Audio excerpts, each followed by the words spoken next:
Hello everyone. Today we are going to study drugs used in drug resistant tuberculosis जिसको हम बोलते हैं MDR-TB. तो without wasting any time we are coming to our topic that is MDR-TB. तो मैंने पहले ही जो TB का फर्स्ट लाइन रेजिमेन होता है, फर्स्ट लाइन ट्रीटमेंट होता है, उसका रेजिमेन आपके साथ शेयर किया है. पूरा वीडियो लेक्चर उसके ऊपर मैंने दिया है. ये हमारा इसके अंदर MDR-TB आता है. कई बार क्या होता है ना, मोस्टली तो एग्जाम में वही पूछा जाता है, बट कभी कभी MDR-TB का रेजिमेन भी हमसे पूछ लिया जाता है. तो ये भी बहुत इंपॉर्टेंट है. तो ये मैं उस वीडियो में इंक्लूड नहीं कर पाई थी, तो आज हम इसको पढ़ते हैं. बहुत ही शॉर्ट वीडियो रहने वाला है, बट बहुत इंपॉर्टेंट रहने वाला है, तो प्लीज़ ध्यान से पढ़िएगा.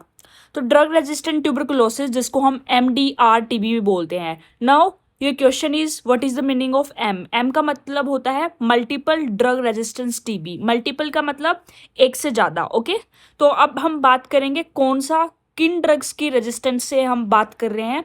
तो what is MDR-TB? MDR-TB is equal to TB that is resistance.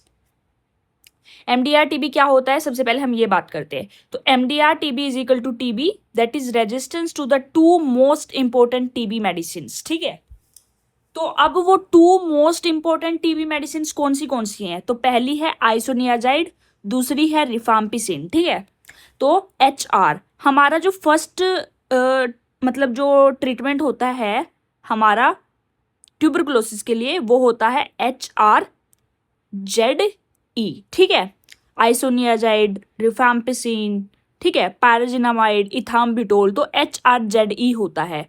2 month मतलब टोटल 6 मंथ का होता है वो भी हमारा ट्रीटमेंट जो होता है. ठीक है, तो वो मैंने पहली वीडियो में बताया था. अब हम अगर हमारा टीबी जो है वो रेजिस्टेंट है आइसोनियाजाइड और रिफाम्पिसिन, तो उसको हम मल्टीपल ड्रग रेजिस्टेंट टीबी बोलेंगे. ठीक है, तो सो नॉर्मल टीबी ट्रीटमेंट में not work and special drugs are required. ठीक है, तो नॉर्मल जो टीबी का ट्रीटमेंट है वो नहीं यहाँ पर चल सकता है, यूज में नहीं लिया जा सकता है, उससे कोई इफेक्टिव नहीं होगा वो. तो that's why we need special drugs that can be given in MDR-TB. I hope समझ आ रहा होगा.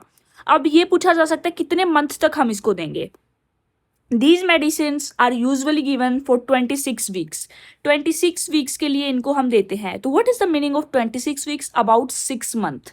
26 week मतलब 6 महीने के लिए. In some patients, treatment may be extended to 39 weeks, about 9 months. पर कुछ स्पेशल केसेस में ये ट्रीटमेंट अप टू 9 मंथ्स भी एक्सटेंड किया जा सकता है. नॉर्मली ये 6 मंथ का होता है, बट कभी कभी ये 9 मंथ्स तक भी एक्सटेंड किया जा सकता है. तो आई होप समझ में आ रहा होगा. ठीक है, अब बात करते हैं जो मेडिसिन हमारे यूज़ की जाती हैं. हमारी जो मेडिसिन यूज़ की जाती हैं उसकी हम बात करेंगे यहाँ पर.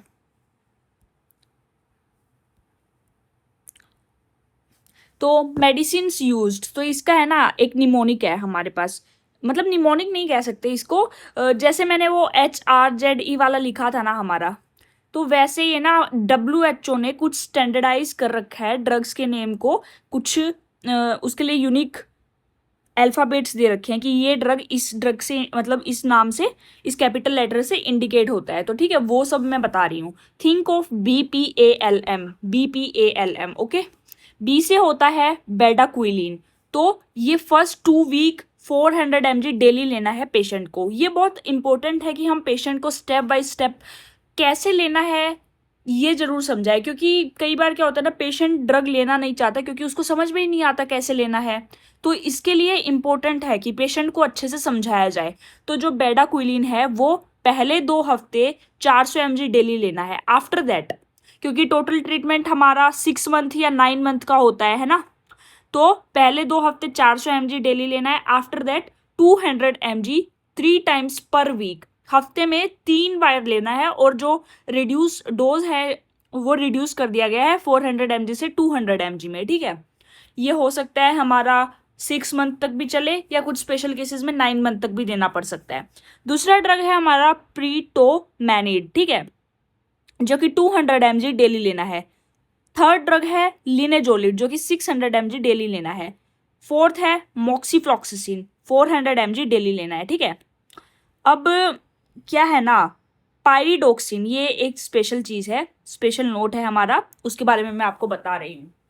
पायरिडोक्सिन जिसको हम विटामिन C भी बोलते हैं, विटामिन C. ठीक है, given to prevent nerve problems, nerve related जितनी भी प्रॉब्लम्स होती हैं उनको प्रिवेंट करने के लिए पायरिडॉक्सिन दिया जाता है। जो कि अब ये नर्व रिलेटेड प्रॉब्लम कौन सी मेडिसिन लेने से हो रही है, तो लिनेजोलिड की वजह से ये नर्व रिलेटेड प्रॉब्लम्स हो रही हैं। तो इस केस में हमें कितना पायरिडॉक्सिन लेना है? अगर किसी पेशेंट का वेट 16 टू 29 mg के बीच में है तो उसको 50 mg पायरिडॉक्सिन लेना है। अगर मोर देन 30 kg है तो 100 mg पायरिडॉक्सिन लेना है। आई होप आज का लेक्चर आपको अच्छे से क्लियर होगा। तो आज हमने ये सब पढ़ा है MDR TB के बारे में, इसका ड्रग वगैरह पढ़ा है, तो ये सब आपको लिखना है। तो thank you so much. I hope आपको अच्छे से समझ में आया होगा। तो मेरा नेक्स्ट वीडियो जरूर देखिएगा, जो नेक्स्ट नहीं प्रीवियस वीडियो है वो जरूर देखिएगा। और कोई भी डाउट हो तो आप पूछ सकते हैं। नेक्स्ट टॉपिक मैं नेक्स्ट वीडियो किस पे बनाऊँ उसके बारे में भी कमेंट सेक्शन में जरूर बताइएगा।